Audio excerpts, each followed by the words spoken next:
Two things can be true. One, the Bears had a great 2025 football season. They finished with a record that surpassed the expectations of almost everybody. In fact, if you're going to sit here and tell me you had them going to the divisional round of the NFL playoffs, then you probably would tell me that you knew who the killer was the entire time of the hit TV series His and Hers. You're lying. You did not. I myself had the Bears at 9-8 this season. They overachieved from what I thought they would do. They played opportunistic defense. Ben Johnson came in and set a fantastic and sustainable culture. Caleb Williams took stride to become the player that most people think he can become.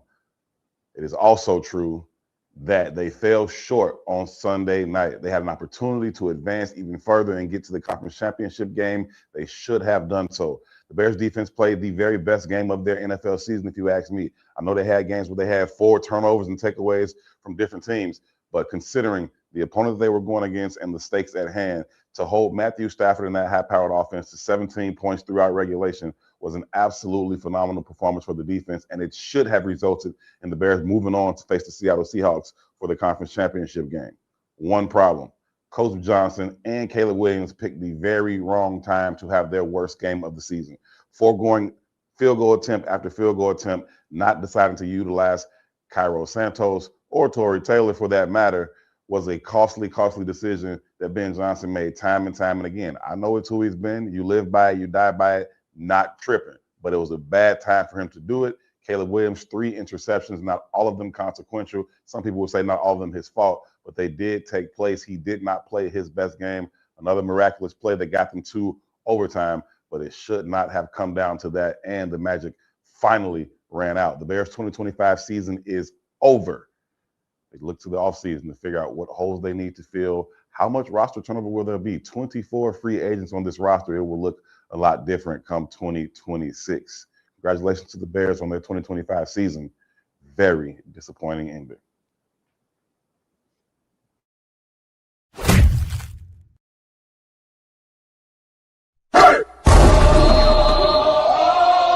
Look, welcome to Plants on the Gridiron. It's Chicago's first and only plant-based tailgate. Here comes the, y'all don't really want it like that.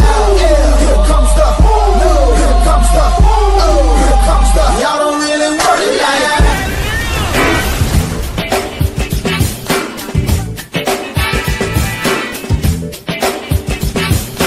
Bigger world, baby.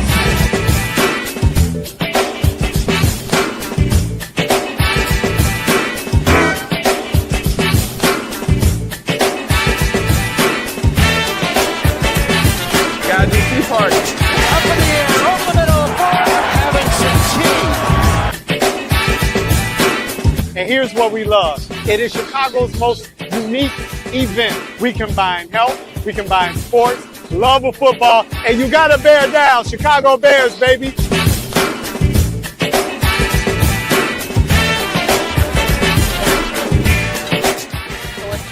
To see the community coming together and just enjoying some really good plant-based food. There's people here that are meat eaters, there's people here that are fully plant-based, and we can come together as a community and just really have an impactful event.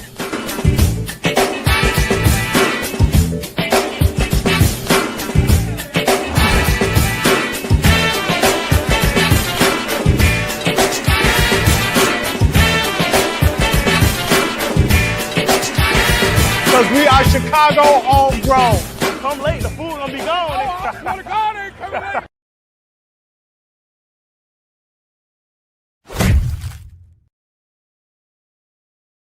Ayo Dosunmu, Morgan Park, and I'm rocking with the Bigs. This is Jason Kidd, and we're rocking with the Bigs. I'm Chris Bryant from the Chicago Cubs, and I'm rocking with the Bigs. What's up, y'all? This is Kyrie Irving, you're tuning into the Bigs. What's happening is Dame Lillard, a.k.a. Dame Dollar, and I'm rocking with the Bigs. What's up? This is D Rose, and I'm rocking with the Bigs. This is Mark Cuban, Dallas Mavericks. You're rocking with the Bigs.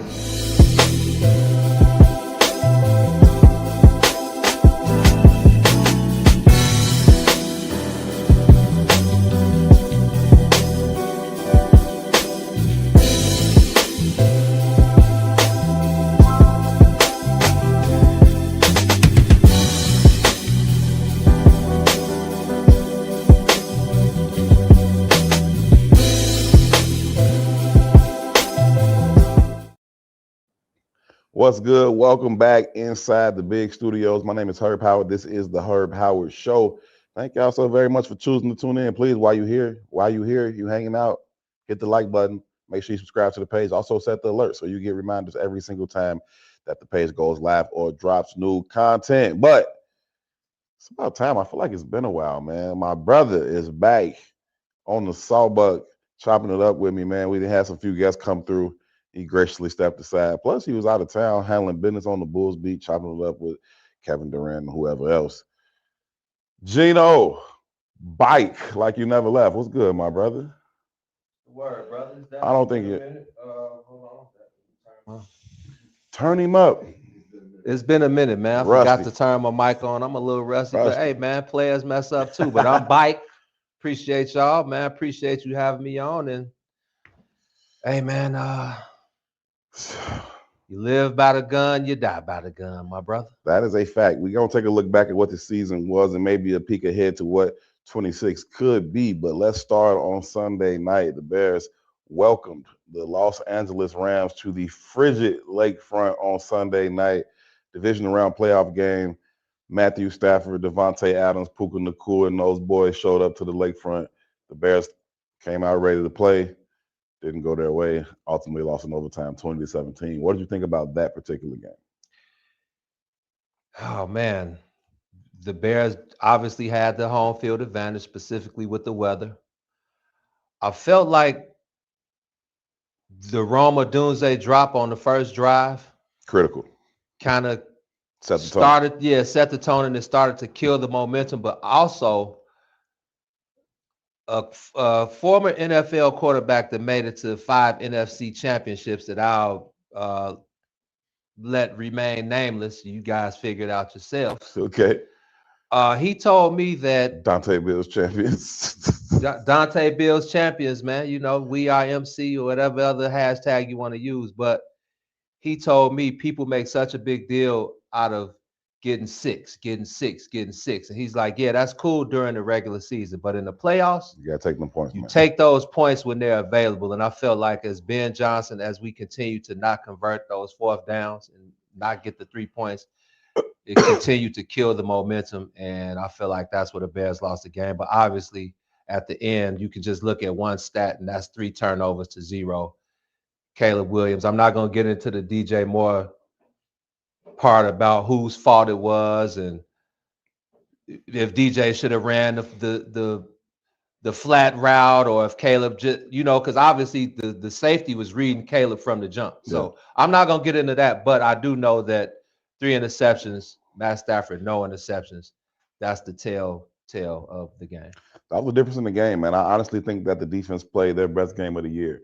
And I know they led the league in takeaways, and they had a lot of games with multiple takeaways from the defense, and they did their thing. But you look at the opponent that they were going up against, MVP candidate Matthew Stafford. You talk about Devontae Adams, Puka Nacua, 2 of the very best receivers in the National Football League. And to hold them to 17 points, you could talk about the weather, you could talk about the cold, the snow, all that. That's a high-powered offense. They held to 17 points. I told y'all that coming into this game, I thought that the secondary was better suited to play against those receivers, even though there are better receivers overall than even like the smaller receivers that the Green Bay Packers have. Those quick twitch guys give the Bears corners a little bit more trouble than those bigger guys. It's a bigger target. They can get their hands on them. They can kind of control them a little bit better than those small, quick twitch guys. The Bears don't have outside of Kyler Gordon those types of cornerbacks. So I thought the matchup was good for the secondary, and it proved out to be. They did a very good job against that passing game. I thought DA dialed up a masterful game plan for how he wanted to use those guys. He played dime a lot. He knew he was a little thin at linebacker with TJ going down. That's no diss to DeMarco Jackson, who's filled in admirably every time he's been called upon. But he also knew, DA, that he couldn't get pressure with 4. And you got to be able to disrupt Matthew Stafford somehow, not just blitz him all the time because he'll burn you on that, but find creative ways to bring pressure. He did it out of the dime package, utilizing his DBs. We saw Kyler Gordon get in there and get a sack. We saw Jaquan Brisker get in there and get a sack. He brought C.J. Gardner-Johnson. He mixed things up, gave him different coverages, and kind of kept the veteran a little bit confused. He did. He also out schemed in terms of his game plan. He out schemed Sean McVay, and he called a better game play to play than Sean McVay. DA did his damn thing on Sunday night, and Ben Johnson let them down. You have to, like you said, take the points. You got to stack those points. And listen, you don't get to the dance and then dance with somebody else, right? You dance with the girl you brought to the prom. I get that. Tigers don't change their stripes this late in the game. But you might could adjust them Jones a little bit. You know what I mean? Like, you might could adjust them Jones a little bit. Like, y'all came out with the ball the Bears did. First drive, they moved straight down the field. But I knew they would move the ball down the field against this defense all game long anyway. I said that going into the game. This defense can't stop the Bears from moving the ball. They have to finish in the red zone. Now, what does that mean? Does that mean touchdowns? Preferably. But if it's not, you still got to take those early threes. Now, if you want to let your nuts hang late in the game and figure these things out, cool. But stack the points and then see what you need later. Right. That way you know what you need. It's what Mike Tomlin has made a career on doing in Pittsburgh. Stack the points, stay in the game. Stack the points, stay in the game. We're tough. We tough physically. We tough mentally. We're going to keep fighting. We'll figure this thing out at the end. And I think the Bears have shown the ability to do that. But if they had taken the points early, it wouldn't have came down to that. Very disappointed in Rome Odunze. Rome, fuck with you. You know that. But that drop on the first drive was absolutely huge. That was an opportunity to get out to a 7-point lead, kind of dictate how the game then goes. The Bears never led after that. Like, they should have had an opportunity to get out to a lead and kind of dictate the terms of the game. That was a huge drop on a huge drive, and it came back to bite them. Pops did a lot of woofing too, didn't he? Pops was talking that stuff earlier. Throw my son the ball. Throw my son the ball. Well, you got to be careful, because when in the biggest moment they threw him the rock and he did not catch it in the end zone. Was it a perfect throw? No, it was a little bit behind. You want to get that thing a little bit out front, but that's a catch you expect your receiver to make, especially 100%. A top 10 pick. He's got to make that catch. Rome can make that catch. Rome has made that catch. He needed to make it on Sunday night. Oh man, I don't know, man. I've been these last couple of days, I kind of just been reviewing the season as a whole. And I think the Bears overachieved, man. I think they had a very good season. But I'm not necessarily sure just how good of a team they are. Because as I'm looking forward, and we'll talk about moving forward in a little bit, but they need so much help. They need so many upgrades at so many positions around the on both sides of the ball. So I'm just not sure just how good of a team the Bears were this year. Record-wise, hey, you know how we went a couple weeks ago, we talked about the overall record versus the division record. Right. And 2-4 in the North. What, 11-6 overall? 11-6 overall, 2-4 in the North. Yeah, I'm just not sure how good of a team they are. But let's just look forward now. You talked about how many free agents? 24. So let me ask you this. Let's start on the defensive side of the ball. The corner is more important than the safeties, right? Addressing the corners first. Sure. I want to start with the safeties, because we saw Jaquan Brisker. Did you see Jaquan in the locker room post game? Yeah, talk to Jaquan for sure. And we're gonna go inside the locker room a little bit later. We didn't interview Jaquan, but definitely talk to him, man. Jaquan is my dude. Talk to him even more in depth yesterday on Monday up at Hallis while they was doing their locker clean out. Just kind of sitting. I saw people started texting me, like, I saw you on CBS News. I was like, I didn't do CBS News. But they was shooting Jaquan in the locker, and then me and him was just kind of sitting at his locker, just chopping it up. And I didn't realize they were shooting him at the time, but we were just chopping it up. So they put that on the news. But anyway, definitely talk to Jaquan, but go ahead. What's the sense? Because I noticed him, he stuck around a little bit longer. He stayed on the field a little bit longer. He was the last person to take his pads off. Yeah. He sat in his shoulder pads almost the entire time we were in the locker room. Like, Jalen Johnson was dressed and ready to go, and Jalen's going to do an interview with us. We'll see that in a minute. But Jaquan, like, hey, you help me take my pads off? Jalen, like, dressed and ready to go. He's like, I got on my clothes, and now you want me to deal with your sweaty shoulder pads? Right. Like, you know what I'm saying? But that's how long Jaquan just kind of sat in his locker in his pads. I think he had a legitimate sense that this could be the last time he was in a Bears uniform. That's what I was going to ask you, man. I saw him, like, kiss the ground and kind of just surveyed the scene, like, maybe this could be my last time wearing this number 9 at Soldier Field. So what do you think about that? Do you think the Bears are going to move on from him? Just that type of give Jaquan big credit, though. He did play. He suited up every game this year. Something we didn't even know if he would be able to come back this year. So kudos to him for suiting up every game. But do you think the Bears are going to move on from him? You think he's just not their type of guy, or just fearful of him moving forward? And obviously you want to get rid of a guy, and hasn't even reached his prime yet. But I feel like in the NFL, you kind of want to, I don't want to use get rid of, but you rather have a guy gone before he's on the other side, right? Definitely better to get rid of a player too soon than too late. I think that the injury concerns with Jaquan were very, very real, considering they were head issues and concussions. He just played 19 games without missing a game. That's what you wanted to see from him. He also just finished the very best game he's ever played in the Bears uniform. What were the numbers? 15? I don't know what the numbers was, and I don't care. I watched the game, and he dominated. Okay. Like, he was all over the field. He's in the backfield. He's making plays down the field. The Rams tried to game him with Parkinson, the tight end, down the right sideline. They tried to finish him.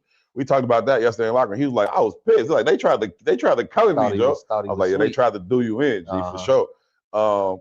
I thought that was Jaquan's best game. I don't know if it was statistically his best game. I don't know. But I saw the game, and I thought 9 was everywhere, all over the field, which tells me just in the multiplicity of ways that DA used him, he thinks he's a very valuable piece to what he can do and what he wants to do. That was the very, very best version of Jaquan Brisker. That being said, he put the very best version of himself on tape on national TV while the entire country was watching. And I think that's not going to go unnoticed by a lot of teams who are looking to build and need some veteran leadership, some physicality, some swagger in their secondary as they build their teams or finalize their pieces, whichever the case may be. And I think somebody may price the Bears out of the market. There is a particular team who I'm not going to get into yet, but I'll bring that up later as we get nearer free agency, that I think has their eye on Jaquan Brisker. There's a new coach that just took over somewhere that I know loves Jaquan, and he may go in there like, hey,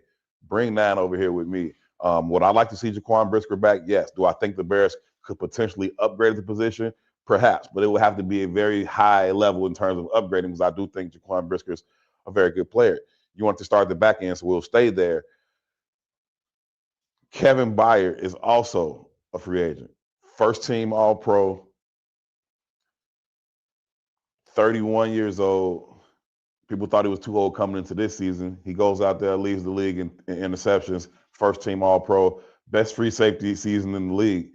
Do you walk away from that? Do you try to bring him back? What is the price going to be? Is somebody else going to price you out of the market that you think you want to set for that? Now, you look at the Bears overall and you say they have a good young nucleus of core players, right? Especially on the offensive side of the ball. Their best players are young and on rookie deals. That's Caleb, that's Rome, that's Luther, Colston, Calvin Unguy, all of them, right? Yeah. They're all young guys on rookie deals. And while you have the offense mostly on those types of deals, it's time to invest in the defense. So where do you want to do that? Do you want to bring those guys back? Do you want to draft and start over? Do you want to look in free agency and see some other pieces? We'll see about that. You move up to the cornerback position. You got Jalen Johnson, obviously.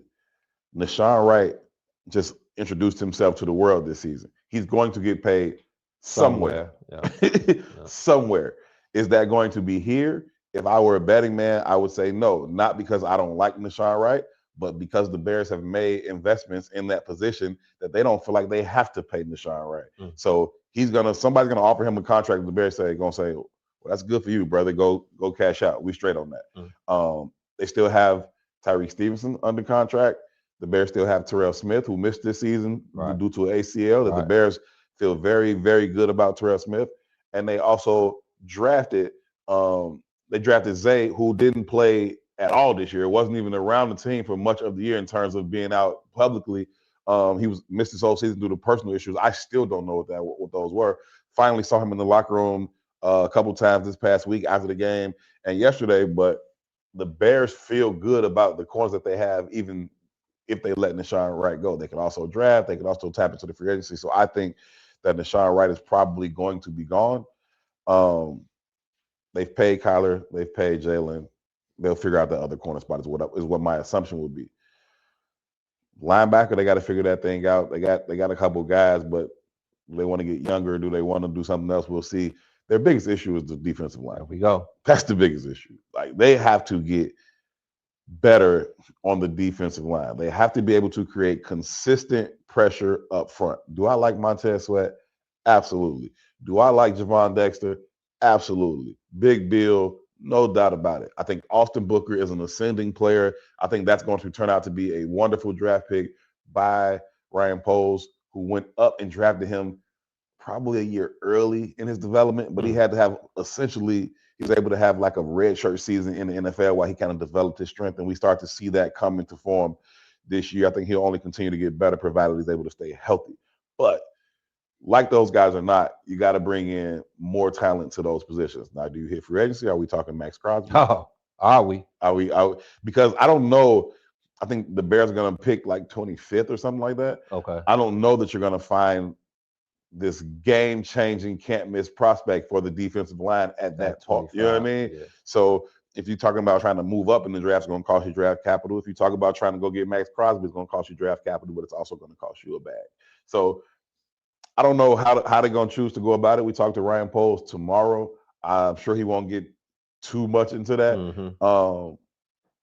But it'll be interesting to see how they do it because they got to upgrade talent at the defensive line. Now, offensively, I don't think they need much.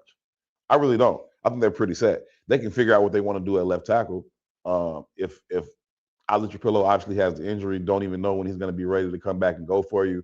I also don't know how they actually feel about him being their long-term left tackle. Now, they invested a second-round pick in him, and they're going to try to make that thing work. But maybe they listen, let's just go get one that we feel great about. We don't even have to worry. Do we run left? Do we run right? We do whatever we want because our offensive line is set in stone the way we want it to. They chose to kick Joe Thuney out to left tackle in Ozzy's absence. They didn't choose to put Theo out there, and that's probably a good decision because Jerry Verse might have dogged that boy. Yeah. That being said, there's an issue at what they want to do at left tackle. But other than left tackle, I think offensively they're set. It's that defense that's the issue. Speaking of offensively, let's talk about DJ Moore and Caleb Williams, man. Go DJ. First off, what happened with DJ? Did you guys see him yesterday? I know he wasn't available Sunday. He was gone before you guys even got in the locker room. Yeah, I don't remember. I don't remember seeing him for sure. Yeah, I wasn't thinking about him until you just said that. But I didn't see him. Did we see him, T?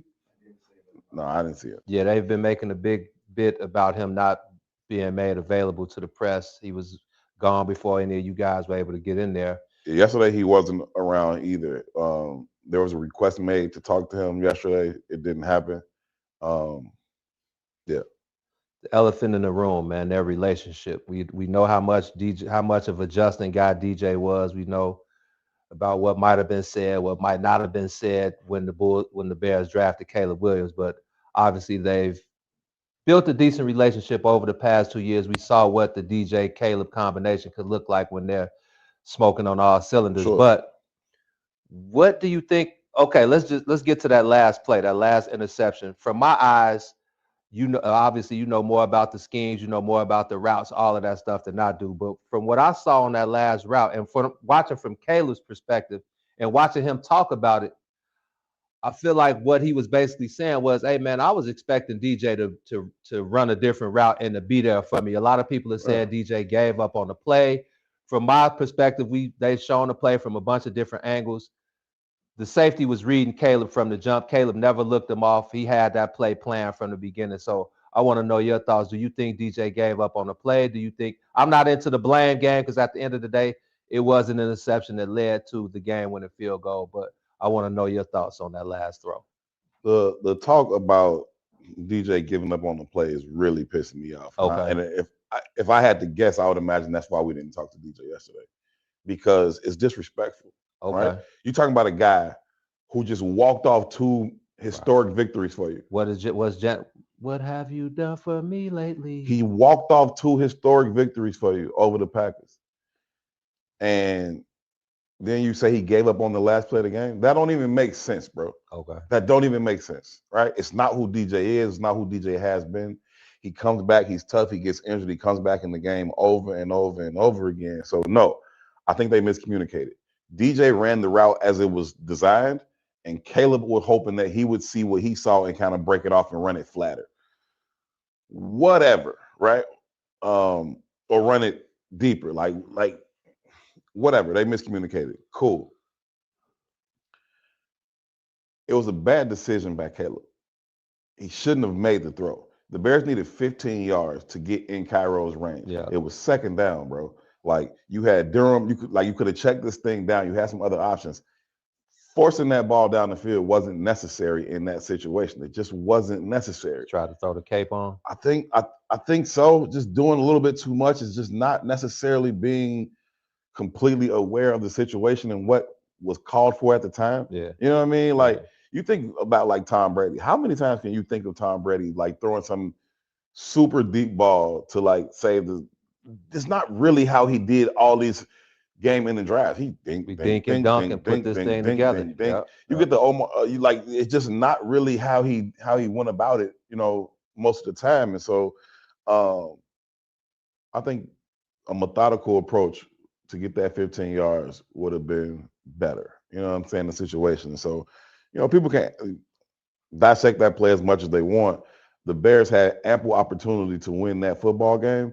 Having 17 points going into at the end of regulation, that's a game you should win if the Rams come out with just 17 points. The Bears should have had more, and that's just that. I mean, the miracle again, the throw to Cole for the touchdown.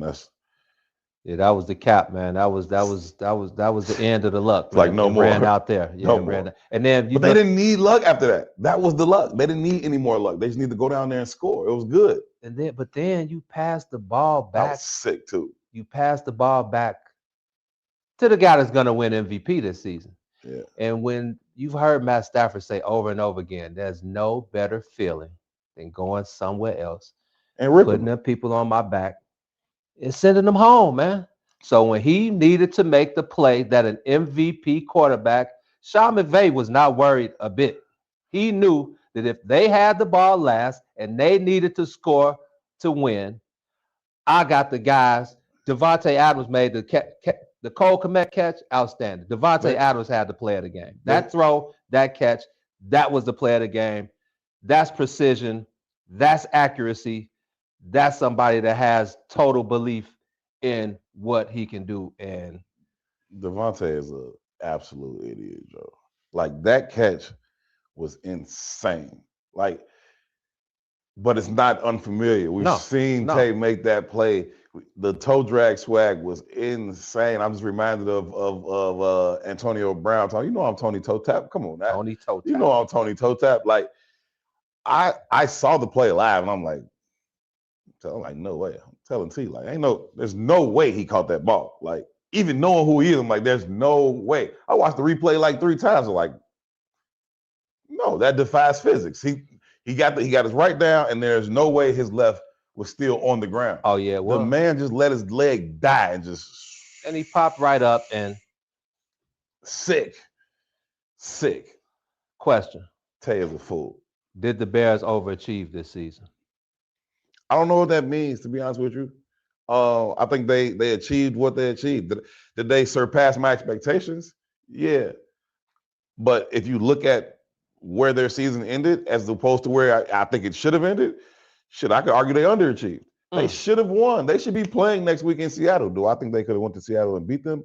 I don't think so. Not the way Seattle was playing right now. Right. Let me pause parenthetically for this. Velus Jones. Hey, man, what was he on, Joe? What's to you, G? What is to you? I was one of the staunchest supporters of Velus Jones. I was one of the last people to jump off the Velus Jones bandwagon. People was done with him through him. I was like, man, they're not utilizing him the right way. Put him in the backfield. They started to put him in the backfield. He started to make some plays. I thought he could still return kicks. That man he's the only person I've ever seen in the history of football do this. They kicked the ball off to him, and he kicked it back to the kicking team. I've never even seen that before.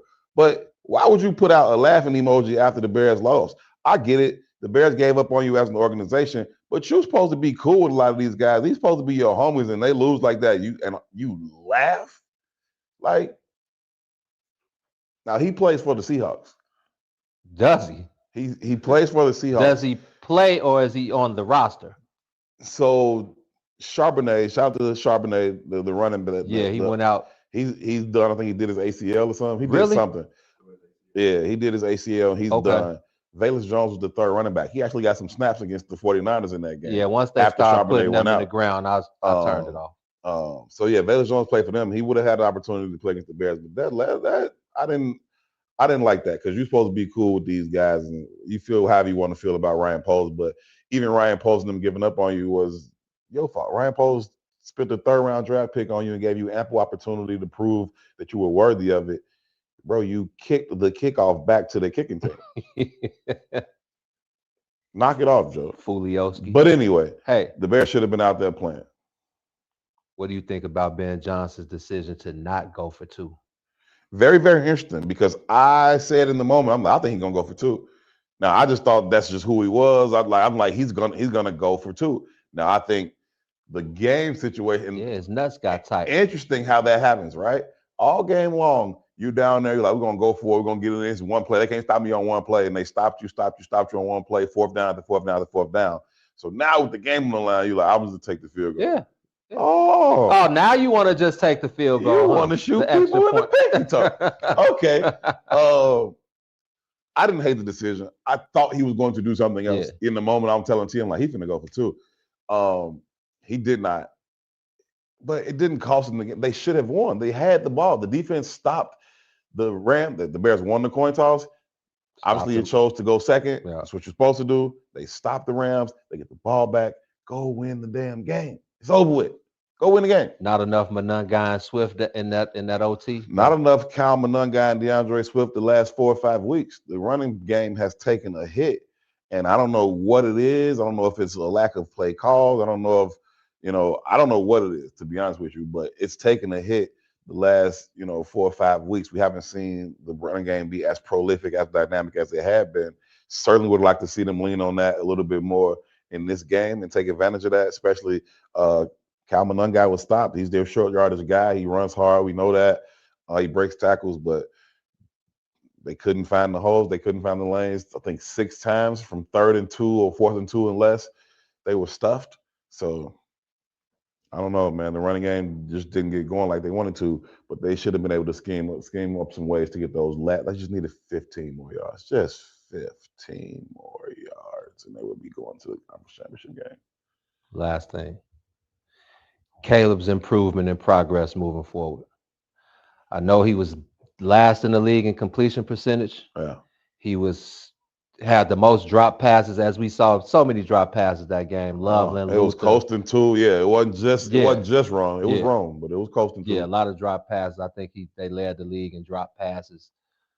What do you see from him moving forward? Again, I talked to my guy that went to 5 NFC championships a few weeks ago, and I asked him what he saw from Caleb and what did he think was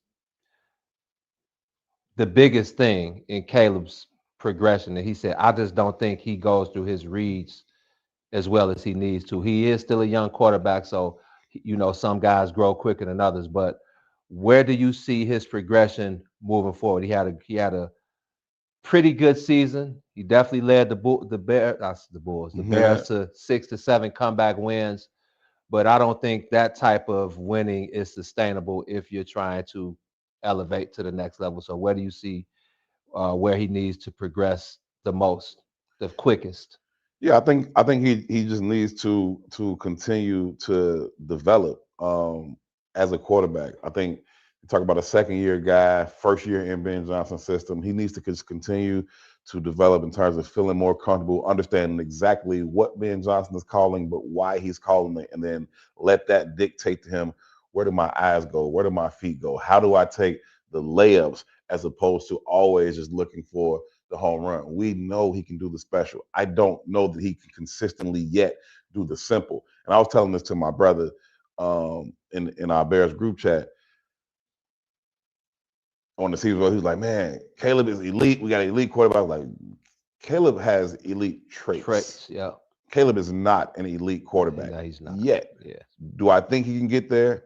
Absolutely, I do. Yeah. But he's not an elite quarterback yet. He is not on par with the Patrick Mahomes, the Josh Allens. That's not where he is yet. He has elite traits, but calling him elite is inaccurate at this moment because he doesn't make the layups. He doesn't take advantage of the opportunities early in the game. He pulls out the superhero stuff late, and that's fine. I know everybody gets enamored by that, and they want to jump on him and like, oh, I love you, and that's cool, wonderful, marvelous. He has to be a better manager of the offense. And people look at how he's a game manager as some type of negative term. And I don't understand. I never really have. Because all it's ever meant was that you're efficient with the football, you don't turn it over. Like those are the types of things that you're looking for from a quarterback. He doesn't do those things. Huge super chat coming in. I appreciate it. It's been a great season watching you cover your team. You did an amazing job. Can't wait to see what next year brings. Thank you for the $20 super chat. Certainly appreciate it. It was a fun year. But listen, I like Caleb. I think the Bears certainly have their quarterback going forward. He's got to get better at the small stuff, man. Stop smoking the bunnies, huh? Like, yeah, and as a fan base, while you can enjoy what happens in the last 2 minutes, don't ignore what happens in the first 58 minutes because it matters. And it costs you football games. And it costs you a football game, and it costs you an opportunity to go to the conference championship game. So I think Caleb just needs to get better at the simple things, man. Make the layups. Make the layups early. Stop letting the ball sail. And these are all mechanical things. You see the ball sail like that, you dropped your elbow. That's all that means. You keep your elbow up, you follow through, you get there. If you see the ball sail and it goes out too far this way or too far that way, it means you are not opening up. You're too tight. So if you're going to throw it to your left, open up your hip, step your foot right at that person and throw the ball, right? It's just, these are simple mechanical things. Talk. Yeah, and Caleb is 7 million times the QB I ever was. But the mechanics don't change. It is what it is. You step, you throw, you open your hips, you keep your elbow up. Those things won't happen to you, right? So he can make every throw in the world, but he's got to be on top of the small things over and over and over until it's dead fucking boring. I think he don't like it until it's exciting. You got to love the boring part of the game, man. You got to love the repetition of just doing the boring, meticulous stuff over and over and over and over again until you're absolutely sick of it. That's what he's got to do. If he can do that, he will hit his ceiling, and it's a very high ceiling. 24 free agents. This team will not look the same coming back next year. Interesting to see how quick they turn the page and get back to it, how quick they're going to come together. Is Caleb going to be out with Luther? Are they going to bring him to Miami or wherever they go and start getting it in?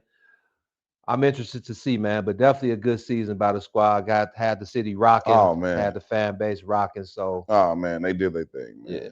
Yeah. I think they ingratiated themselves to the city in a way that hasn't really been done by a Bears team, certainly not in a long time. You got to love how the city received them open on. Chicago is just starving for the Bears to be good. The city is a better place when the Bears are good, man. It just is what it is. I've said it time and time again. You got two baseball teams. People love the Cubs or people love the Sox. You got hockey. A lot of people don't rock with hockey. Some people love the Blackhawks. You got the Bulls. Some people don't rock with basketball. A lot of people love the Bulls. They've been hot for a while. But all of those people, all of them, the Hawks fans, the Bulls fans, the Cubs fans, the Sox fans, the Sky fans, the Fire fans, everybody loves the Bears. And when the Bears are good, this city is just a different place to be, and it's a special place to be in. Seeing the city lit up in blue and orange all over the place, all the different activations, the Iceman stuff, all of that. Super, super cool. It was a fun experience, man. I thoroughly enjoyed covering them this season. A stark contrast from the 10 straight losses that they had last season. It was fun, man. It was fun, but there will be a big change. The best in the biz, man. Y'all. Yeah, where's the camera, man? That's yours. I'm only gonna say this once, man. Y'all can stop hating. H2 is the best in the biz, man. Y'all not getting this coverage. Y'all not getting this coverage nowhere else, man. Stop playing around with us. Subscribe to the channels. Subscribe to the social medias. And give us a share. Give us a like. Give us some. Show us some love, man. It's a lot of hating going on out here, but I'm telling y'all now, T done told y'all 1,000 times, Herb is the best in the business, man. So shout out to you for another outstanding year and bringing the fan base as close to these guys as they could ever possibly want to be, man. I appreciate that, man. I receive it. As always, it's us, bro. I got the easiest job on the team, man. People get to see my face out front, but I got the easiest job on the team. Y'all make this easy. What we were able to do with the show this year, that's because of everything that you do and T does and P does. I got the easiest job, and the same thing on Sunday. I'm happy. It's an absolute honor and a pleasure, man. So I received that. I thank you. We'll keep it rocking, man. It's gonna be a great off season. We're still gonna keep the show rolling. We'll get to that as we wrap up things here. We gotta take a quick break though, man. It's going to be some big changes. Hang out with me for a little while. We're gonna go around the league, check on some of these other games before we wrap up the show. But we gotta pay some bills around this joint. So we're gonna take a quick commercial break. We'll check in on some of your comments before we get out of here and let you know what to expect from the Herb Howard Show going into the off season. Is that the end of Big Dubs? Big L's. Damn. L's up for them hitters.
We are back live inside the big studios alongside the great Eugene McIntosh. My name is Herb Howard. This is the Herb Howard Show. Appreciate y'all for tuning in, man. Thank y'all for the comments. Thanks for the super chats. We really, really appreciate the super chats. So if you feel so inclined, go ahead. We'll throw it up on the screen immediately. We got to go around the league. T, hit us with some scores from these games around the division Don't league. start with my boy. See, look at him. And this, he's going to go right there. He's going to kick it off with my boy. Josh Allen, a tearful Josh Allen at the podium. I like it. I like it, man. The emotion? Yeah, I love the emotion, man. No Patrick Mahomes. Yeah. No Lamar Jackson. Yeah. No Joe Burrow. Yeah. The feeling was it was now or never for Josh Allen and the Buffalo Bills. Apparently it's going to be never, because he also, like Caleb Williams, chose the terrible time to have his worst game. 5 turnovers for the Buffalo Bills on Saturday. Or was it Sunday? On Saturday or Sunday? Yeah, out in Mile High in Denver. Just didn't go them boys' way out there with the Broncos. And they went home, and it cost Josh Allen perhaps his best chance at a ring. It also cost Sean McDermott his job. They fired that man. That is crazy. What was it, 9 years? Sean 9 years. He's won like 106 games or something like that. They've won at least one playoff game for like 6 straight years. They like, not enough. Get out. Just couldn't get over the hump, huh? I'm a Josh Allen apologist, man. T was on my heels earlier. We was trying to make the Lamar Jackson and Josh Allen comparison, and I'm not gonna do that because I'm a Lamar guy, and y'all know it's almost Black History Month, so I'm going Lamar anyway. But I love Josh Allen, man. But again, Josh Allen, the dog. You can't have your worst game of the season and possibly of your life in the biggest moment of the season. The 2 fumbles uncalled, egregious, even more than the picks, the fumbles. Because he's just running with the ball, and it's all out here. Like, you ever see like DBs get a pick and they start running back and they got the ball and they holding it out here, and it's like DB's not used to running with the ball. Exactly. Josh Allen runs with the ball 15 times a game, bro. Yeah. What is the ball all out here for? Like, what are you doing, bro? Even I was watching him, like he he's got to touch the ball. Even before he was getting the phone, was like, what are you doing, bro? Wilding. What do you think about that last play, though? I thought it was a catch. Yeah. But the fact that the referees didn't even go and take a look at it, they just moved right on. Surprised me. It was a total game changer, and I didn't get that. You got to at least go and check to be sure. But did you see the frame by frame by frame? He caught the ball. He was down with it in his hand. Play should be over with. Such a big play. I think you have to review that play. You have to at least slow down. Like let's look at this thing. In all of my time watching football, similar to the base runner going down first base, the tie goes to the runner. Yeah. Tie always goes to the offensive player in football. So if both players catch it simultaneously, then it goes to the offensive player. I thought that was closer to what happened than as they ruled it. They said that he never really had full control of it, and by the time anybody had full control of it, it was the defensive player. Maybe they right, maybe they wrong. I thought they should have reviewed it. They did not, and it was a huge, huge play. But again, you turn it over 5 times. Yeah. Don't tell me it came down to one play. No doubt. Oh, no, and it definitely didn't come down to that. It was just the huge play. Huge play. Biggest play of the game. Yeah. I was going to ask you. So the Broncos are cooked. If I was going to do a buddy ass tweaking today, it would be for head coach Sean Payton. So he's done a play call. He's done a wonderful job. That play call was terrible.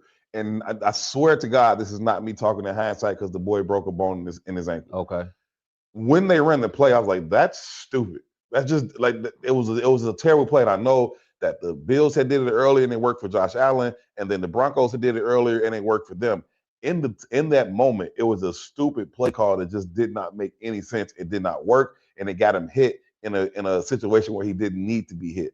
Somebody tried to come out and say he hurt it on the last play of the game when he took the knee. It's like he broke a bone in his ankle taking a knee. That's cap. He broke a bone in his ankle on that goofy ass quarterback sweep that did not work. It was a bad play call at the time. It was exacerbated by the fact that he broke his ankle, and now their young star quarterback is going to miss the conference championship game and a potential Super Bowl bid. They got to go with young Jarrett Stidham, whose last throw was over a year ago, and it was a pick.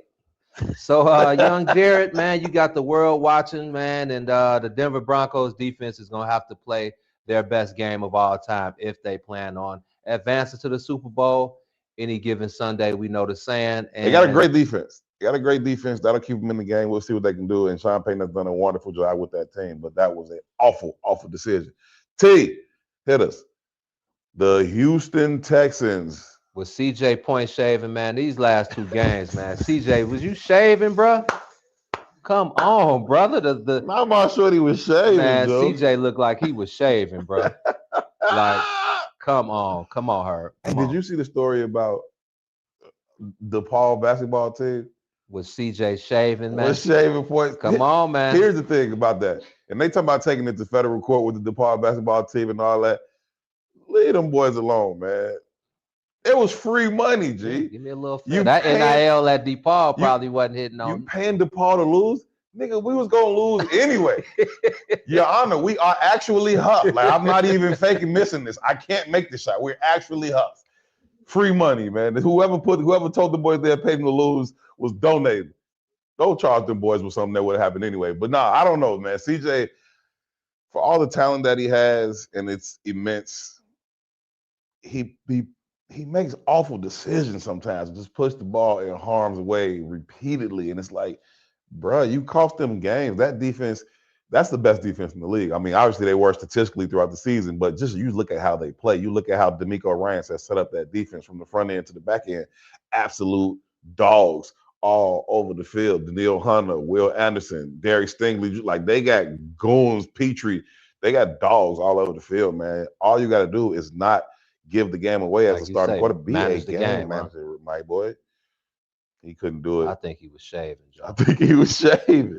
Yeah, he under the table with it. Yeah, CJ, come on, bro. Either way, if Matthew Stafford wins the MVP, Drake May will be second.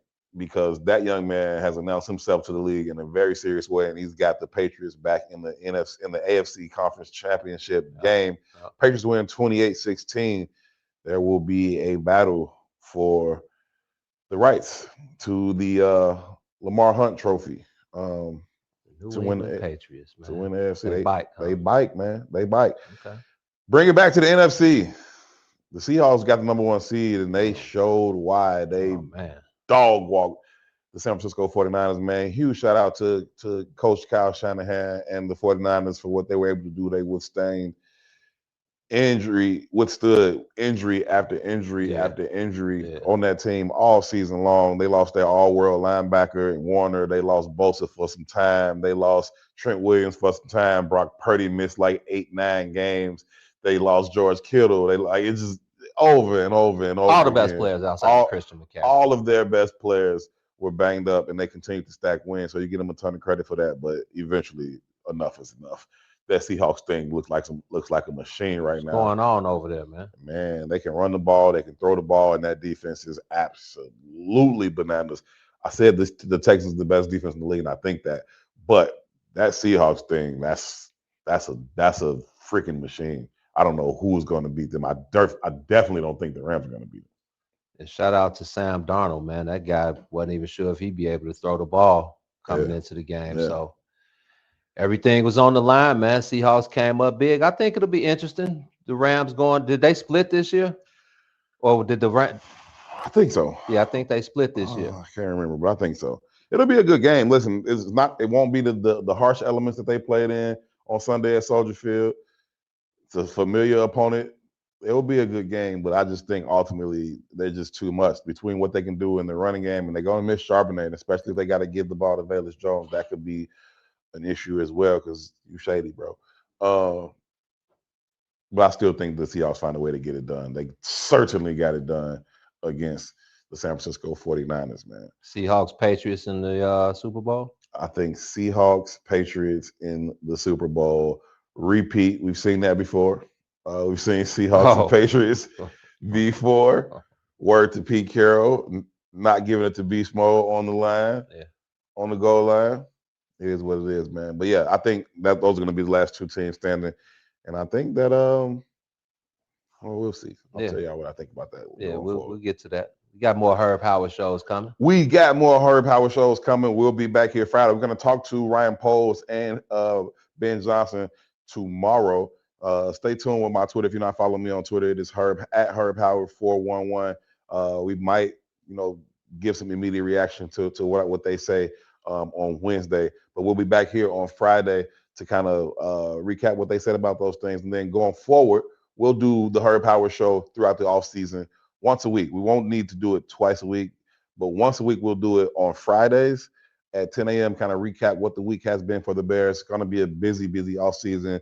Obviously going to get through the Super Bowl, and then we're going to have the draft combine. You're going to get the free agency. You're going to get to the draft. You got rookie mini camp, training camp. It's going to be a fun offseason here for the Bears. Got the owners meetings coming up, combine, all of those things. So we will be here bringing you the absolute latest.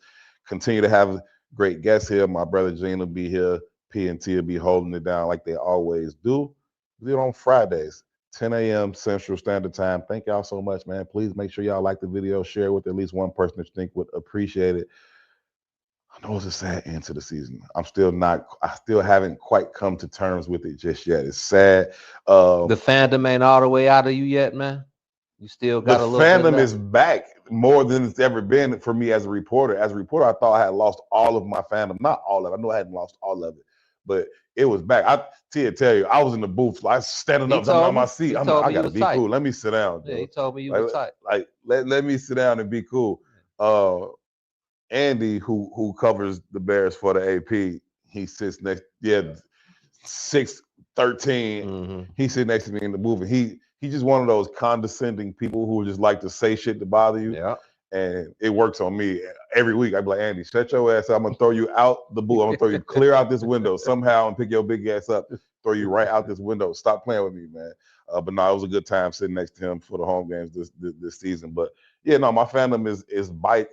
The Bears are competitive again. It feels good. And I don't make no apologies for it. I don't care. I can be both.